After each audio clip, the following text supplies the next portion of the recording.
I was perplexed when a white friend I'd known for many years came to deny every instance of racism that I decried with, "There's always another possible explanation. It doesn't always have to lead back to the plantation." But often it did, so I started staying quiet. Until one day, a woman no less than 70 years old looked at me with a hate so great that my friend didn't need to be told that it was a hate born of times of old. Repeat after me. I bring more than diversity. I bring irreplaceable perspectives. Hey friends, my name is Whitney, and I'm the host of Impostrix Podcast, the show that validates professionals of color navigating imposter syndrome and racial toxicity in their career. Join us and be validated. You got this. Hi, and welcome back to Impostrix Podcast. I'm your host, Whitney Knox Lee. I'm here today with Will Fullwood, and I am looking forward to this conversation. Will and I spoke for quite a while, a couple of days ago on his podcast, Contraband Wagon, and our conversation took many twists and turns.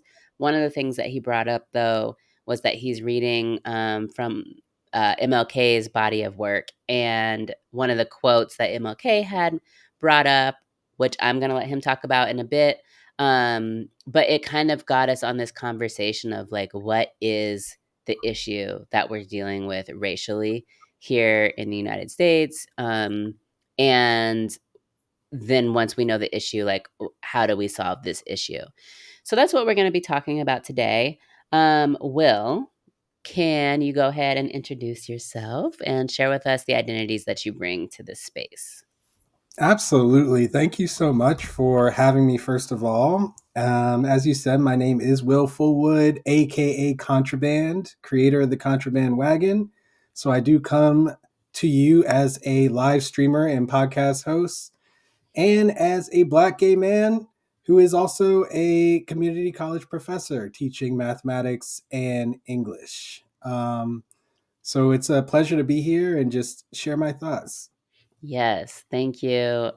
Um, one of the things we talked about on Will's show, so Will does the Contraband Wagon, does like a 2-hour live stream on Twitch on Fridays. And so I was with him just this past week, and I've never been on Twitch before, so that was pretty cool. But also, he asked me, "Okay, Whitney, so I'm going to open this up so that you can ask me a question that you want to ask me." And all I could think of was like, "Why the fuck does this man say mathematics instead of just like math?" Like, I don't know, the rest of us. And it's a long, you'll have to go listen to his show because it's a long, very interesting answer. But okay, so I before we jump into the conversation, this episode is airing on or around Juneteenth, and I think that it's really important to just talk briefly about Juneteenth. Juneteenth is a holiday that I became familiar with when I was in middle school because my father at his law firm basically encouraged the firm to start celebrating Juneteenth, which in hindsight, I think is really interesting because this was a mostly white firm in mostly white Seattle, where my dad was probably one of a few Black partners, if not the only Black partner at this firm. And in the summers, they would have all sorts of parties, and one of the parties would be a Juneteenth party. Um, and I was confused about what Juneteenth was, what day is Juneteenth. And so, that was really where I started to learn about Juneteenth, was through this recognition that my dad's law firm would, give to Juneteenth. So, by way of the history, for those that are not familiar, Juneteenth is June 19th, and it is a celebration of the anniversary of the day when word got to the last enslaved Black people in Galveston Bay, Texas, that they were free, that they had been emancipated.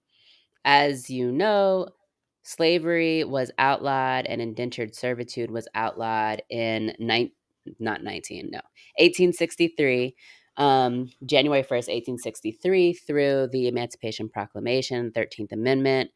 We also know, though, that slavery is still legal as a form of punishment for people who have been convicted of crimes. Essentially, slave labor and indentured servitude is still legal. And we see that in our jails and prisons, where we have people working for literal cents to the hour and without any kind of protection from the elements or protections from occupational hazards, stuff like that. So it wasn't until 2 years later, on June 19th, 1865, that the Union troops made it to Galveston to tell enslaved people that they were free. So we celebrate Juneteenth as kind of Black Liberation Day, as Black Freedom Day, um, because that is the day when everyone who was Black who was enslaved by that point knew that they were free. Is there anything you want to add to that, Will? I thought that was just a very perfect summary, actually. Hmm. And the only thing I would add, I guess, is that the reason why it's so important is because, to the top of the mountain and the edge of the sea, it's all our responsibility to deal with racism. That's part of a poem that I wrote for the Contraband Wagon. You can see that on my YouTube channel. But it reminds me of the fact that we're all in this together, and that if not everybody knows that you're free, then you're not free. Then you ain't free. No. Right. If everybody isn't acting as if you're free, then you're not free. And that's kind of the impetus of my show. And that's what it made me think of when you were telling your story. So thanks for that. Yeah, and I think that takes us into our discussion for today. So, can you tell us about, first of all, what you're doing with Contraband Wagon and this book club that you're doing? It sounds like you're reading from MLK's work, and that sparked for you all recently a conversation about what the problem is that we're dealing with here. Yeah, absolutely. So, first of all, just a little background on the Contraband Wagon. It got started as a live group where I would get people from my local community together to have conversations about the subject of race and racism. And we had people from, all demographics that you can imagine. And everything was amazing. People found value from all different walks of life. And ultimately, we had to shut it down due to the pandemic, and we went virtual because of that. So this was always meant to be a live thing, just to put that out there, because we are returning to our live events now. But ultimately, because we went virtual, we were able to kind of extend it to the international waters, and see people from all over the world who have perspectives about this subject matter. And as part of that, we created the book club, which is just meets on our Discord channel. And we just have conversations right now about Dr. King's Where Do We Go From Here? Chaos or Community. And we meet about once every few weeks or whatnot. You can sign up on my meetup group if you like to check that out. And ultimately, we noticed that in the early chapters of this book, Dr. King is really kind of laying out the framework of the problem, right? And he talks about the problem from many different angles. He talks about it in terms of the legacy of white supremacy. He talks about it in terms of Black power and kind of the impetus of Black power and the usefulness of Black power, and what Black power can do for us and what it can't do for us. He talks about it from a political perspective. He talks about it from a peace perspective. So he's really looking at it from a multidimensional analysis. And it just sparked a lot of good conversation, like you said. But really, for me, since my kind of thing is talking about race specifically, I kind of honed in on the parts where he talked about white supremacy and how we need to overcome white supremacy. And when he kind of described what the problem was, he just talked about the differing perspectives that people who are racialized differently are kind of raised to have, and how that manifests in a movement for racial justice. So, one quote that really stands out is when he said something about the fact that white liberals who were like invested in the civil rights movement at the time, He said it became apparent that they were more interested in an end to brutality. Okay. Whereas Black people were interested in seeking equality and equal rights. And those two things were not the same. And that became apparent at a certain part of the struggle where people were like, okay, like, they're not sicking dogs after you. They're not, blowing you away with fire hoses anymore. They're letting you kind of participate in society a little bit. What more do you want? Like, this is over, isn't it? And Black people were like, oh yeah, no, that's not what we were doing. And so there were these dual issues actually. One was, this differential in intention along racial lines. And then the other was the fact that a lot of the institutions, civil rights institutions that have been built up over time, they weren't really designed for the next phase of the struggle. And that is why we've kind of watched through the decades since then, they've kind of been fracturing. And now I think they're pretty much, I would say, unrecognizable from what they once were, and also um, not useful for what we're trying to do moving forward unless they're repurposed. Um, so that's kind of what I got out of the discussion. There's a lot more. I mean, these discussions, people come from all over, like I said, and they bring a lot to the discussion. So I encourage everyone to come, but that's kind of the basic foundation for us to start with. Yeah. So, and this makes so much sense to me. I haven't read this book, and I will. And I'm interested in actually joining you guys for these conversations because I think it's a great idea. But it makes a lot of sense to me, this observation that white liberals, the good white people, are concerned about brutality. They're concerned about physical harm coming to Black bodies. They're concerned about, the blatant kind of treatments or mistreatment, I guess, of Black bodies, and images that you might see of Black bodies or brown bodies being brutalized is, of course, a shock to the conscience. And so this observation that, like, okay, yeah, so these white humans can't ignore that. Like, they can't ignore that. So we have to stop that.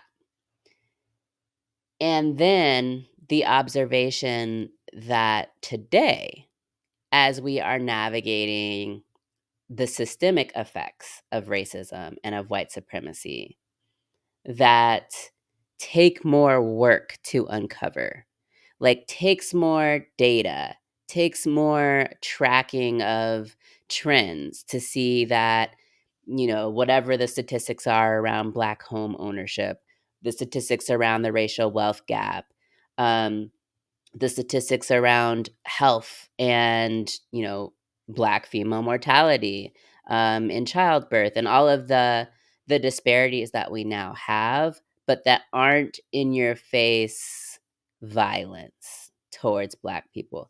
That is so difficult to kind of get people on board around activism and around advocacy and the sense of urgency, we're not seeing compared to when we're seeing Breonna Taylor be murdered and George Floyd be murdered and Ahmaud Arbery be murdered and then Philando Castile and all of the people. Um, and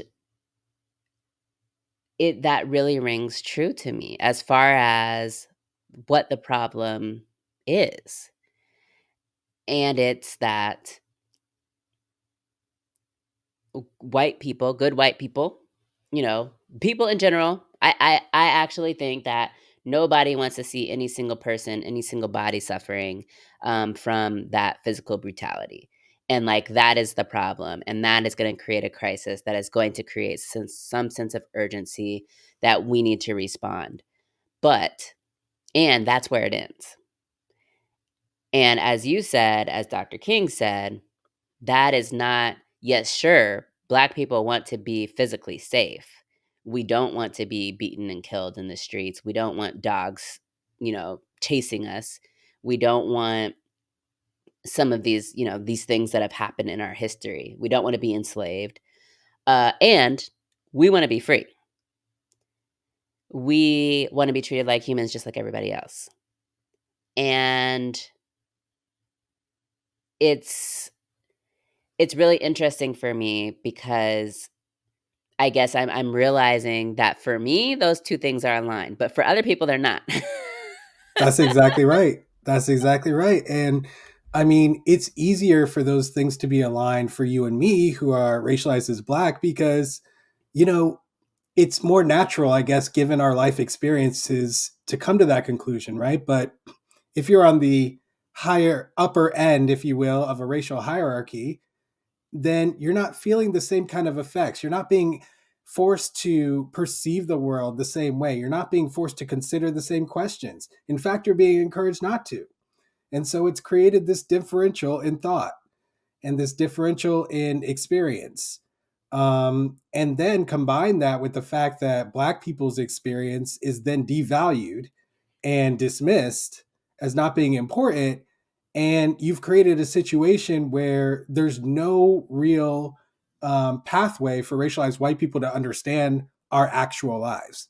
Mhm. And so it's a very sneaky mechanism that exists within white supremacy that is hard to discuss because unless you have some kind of familiarity with it, this concept would kind of elude you. But for hopefully for some listeners out there, they understand that this differential exists, and then the devaluing of our experience leaves no way for racialized white people unless they seek out that information, right? Like, I mean, it's not like they we can't learn about each other, right? Like, I mean, I've met people from all over the world. I taught for many years in New York City. I taught people from almost every continent, and so you know, I there are ways of learning what other people experience. There are ways of learning things that you're never going to experience.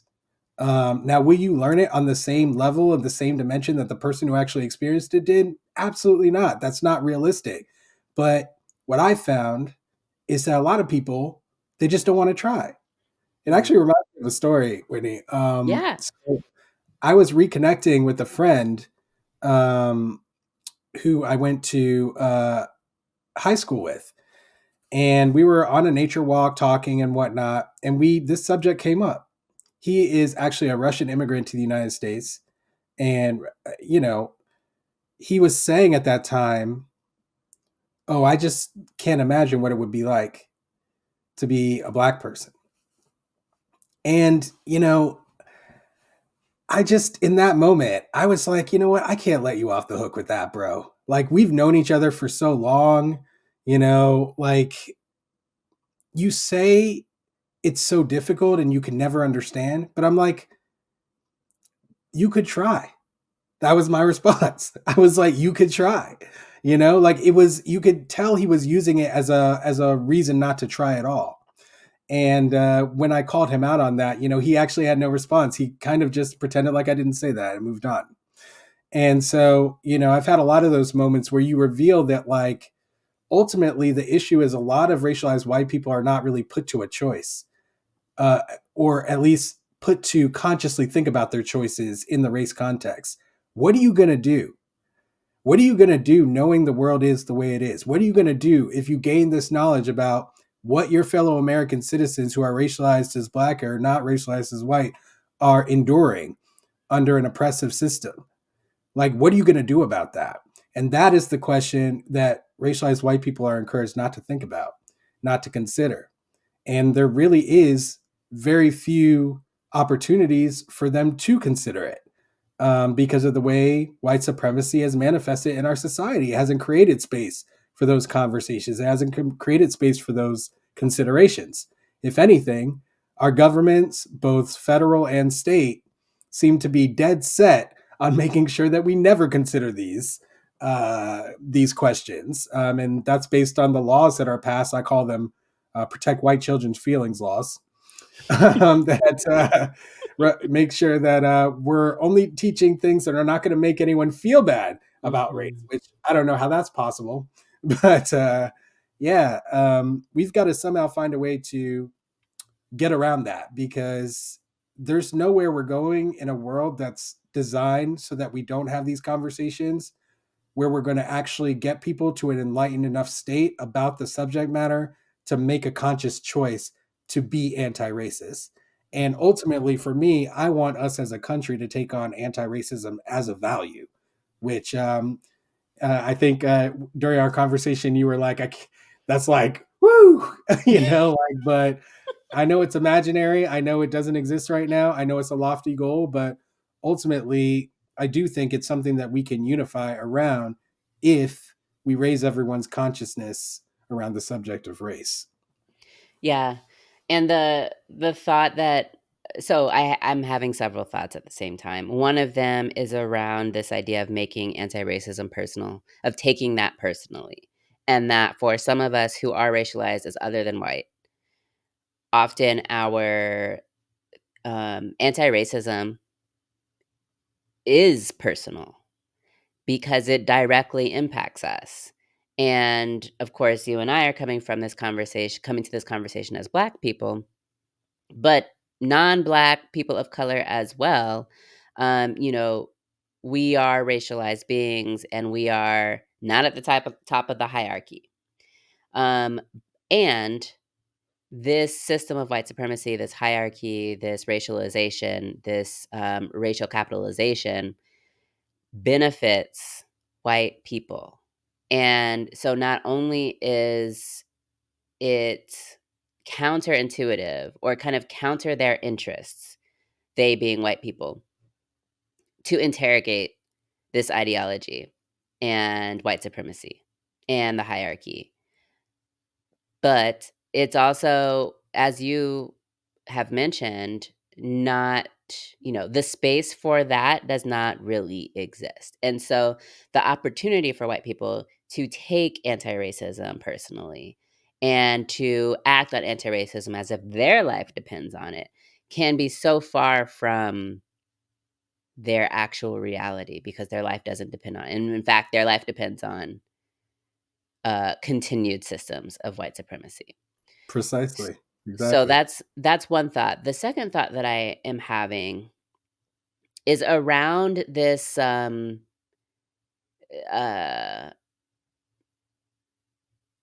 I want to say it's not quite as clear as gaslighting, but it's around this notion that even I experience and have experienced throughout my childhood and adulthood as a Black person, of almost dismissing the non-violent, non-direct racial harm.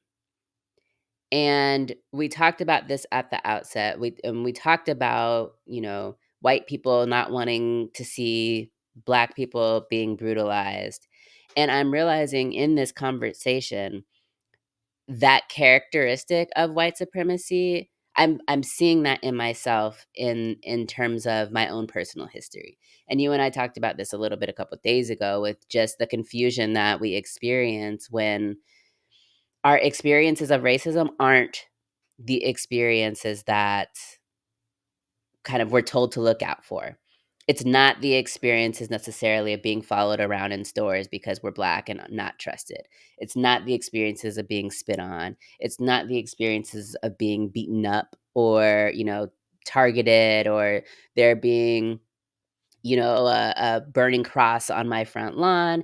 It's not those experiences. And throughout my life, I've been really unsure of what I am experiencing when I'm experiencing what I feel like is racial harm, but that doesn't quite fit, the narrative that we are taught in school, or that is highlighted in white liberal media as the bad thing.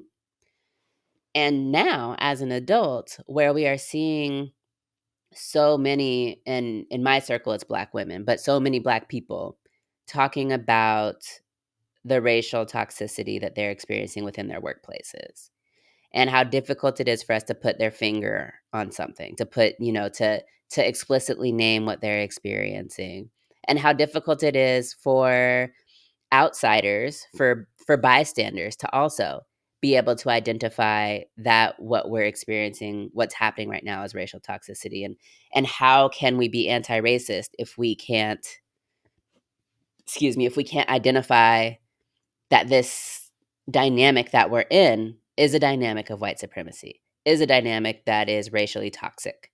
Um, and so I think, this is one of the major hurdles that we're having to overcome right now. I think this is some of the job of educators, whether that's more formal traditional schooling or whether that's in DEI trainings and stuff like that, is expanding our understanding as a people of what racism looks like, of what white supremacy looks like, that we're not talking about the KKK. We are talking about Susan down the hall. Um, and we're not even talking about purposeful, blatant acts. We're talking about ignorance. We're talking about she made a decision that had nothing to do with me, she thought, but actually has everything to do with me, and she just wasn't thinking about me. And so I wonder what your thoughts are on that. I mean, it's complicated, right? Because it's all about, a lot of it is about perception, and our perception improves over time and with experience.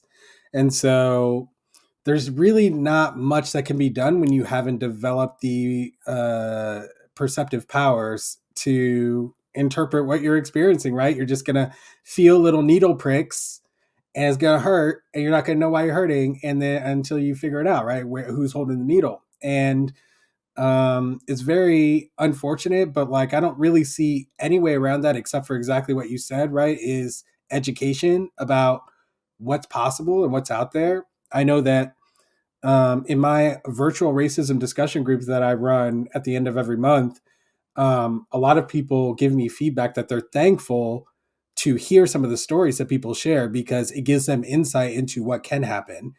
And we can strategize once in a while about how to actually deal with it, which is good. But yeah, I mean, that kind of confusion that you're talking about, I think all racialized Black people go through it in some way, shape, or form at some time in their life, I believe. um I mean, there's so many stories that come to mind. Just let me start by saying from where you started, which is how racialized white people are situated in the hierarchy and what that complication brings. I think that while it's true the racial hierarchy benefits racialized white people, one thing that we don't talk about enough is that it significantly burdens them. And I don't think that that narrative, I mean, that narrative is basically non existent in the race discourse. And I feel like changing that will go a long way into talking about race as it actually operates in our society and on humans. I think that we've gotten a little bit far from the reality in terms of our discourse on it, and I think that's one of the biggest problems is because there's this kind of ideological fight, if you will, about how we're going to characterize race, how we're going to characterize racism, what is woke, what is not woke, like all of these little things. We got propagandists thrown into the mix doing their thing. So right now, it's a very important time in our struggle for racial justice because we need to make sure, I think we being Black Americans specifically, we have to take control of the narrative about what race is and what racism is because we actually know best. Whether the rest of the country wants to accept that or not or believe that or not, that's the reality of just our experience and what we've been through the generations and the knowledge that we've stored and the sacrifices our people have made. And so it's, to me, that's undeniable. And we've got to honor that sacrifice by making sure that we don't let anyone take control of this narrative at this point in human history. I think it's extremely important. So that's one of the reasons why I started doing what I'm doing, because now that we have this amazing technology where you and I can talk across borders, right? We've got to use it, and we've got to connect people, and we've got to connect people's hearts so that we can open them up. And that's what I'm trying to do. And the next thing I want to say, you talked about microaggressions, and one that I think that actually came to mind while you were speaking about it So I was working as a student worker, undergraduate student for the School of Nursing at the University of Rochester, where I went to undergrad. And I was just kind of helping people out here and there. I was known as the copy king because I would make copies for everybody. And they were like, oh my God, you're so good at this. I don't know who they had working for them before, but apparently somebody who So can good do at copies. making copies. Right? Exactly. Yeah, copy king. I like took people up and down the freight elevator sometimes, like little stupid things like that, you know. Um, well, there's this whole other story about me like literally drafting a textbook for someone and never getting credit for it, but that's like a whole nother story. But the story that came to mind was one where I was asked by one of the professors to deliver some flowers to an office. So I did that, right? And then later I'm checking in with her about something else. She's a racialized white woman. And she goes, hey, did you deliver those flowers? And I'm like, yeah, I delivered them and put them in the office. And she goes, oh my God, you did so good. Like, great job. She's like, you should think about doing that for a living. And I was just Delivering like, flowers right, apparently, yeah. Like, meanwhile, I'm like, because they in got to where they undergrad, were intended to go. Like, right. Like, I mean, I didn't know where to place that comment, right? Like when I first heard it, I was confused. I'm like, what is like, who would say that? Why? You know, and I actually did not have a framework under which to think of it because at that time I didn't have the sophisticated lens that I have developed over these years about race and racism. But like, I also knew that I had no framework to understand it at all. Like, I was like, I don't know why she would say that. Why would, you know, there was no, I'm a undergraduate in college. Obviously, I'm getting a college degree, probably not so I can go deliver flowers. And since I deliver flowers around the corner of the hall, why would that be something that you would, um, be so expressive and like, you know, say I did such a good job like that for? None of it made sense. Now, eventually I did kind of think about maybe it was like a racial thing. So I went to verify with another one of my friends, racialized white woman who worked with me. And what did she do? She tried to explain it away. And she's actually a character in my poem. Her stanza goes like this. I was perplexed when a white friend I known for many years came to deny every instance of racism that I decried with, there's always another possible explanation. It doesn't always have to lead back to the plantation. But often it did, so I started staying quiet. Until one day, a woman no less than 70 years old looked at me with a hate so great that my friend didn't need to be told that it was a hate born of times of old. So I put that in there because it's so interesting. I would have these experiences. I would, try to talk to her about them. She would immediately come up with every other possible explanation for it other than racism. And then there was this one instance where literally a woman just looked at me and she could see the hate in this woman's eyes. She saw it so clearly that it was undeniable for her and she was there. So therefore that made the difference for her, even though this was probably one of the most mildest, meaningless encounters that I'd had throughout this time.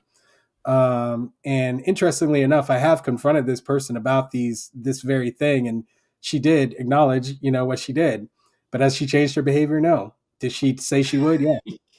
So, you know, I mean, this is the battle that racialized white people are going through. They have their internal battle, but it doesn't just affect them, right? It's going to affect their relationships with people of color. And like, we're basically not friends anymore because of this, because yeah, I can no longer wait for her to decide to acknowledge me as like an equal human and my life experience as it actually is, right?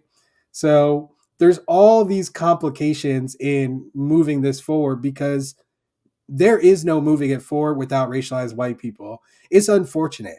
It's an unfortunate reality. I do wish that there was enough power within minoritized, communities, minority communities to change things. But ultimately, that's not the reality in which we are living. And so we have to find a way to bridge the gap, as I always say, yeah, across these racial divisions that have happened that have cut, not only across our rights as citizens, but it's cut down to the level of thought. It's created a division down to the level of the way we think and experience life. So if we're going to deal with that, and the government is going to make sure that, they're not aiding us in really dealing with that, then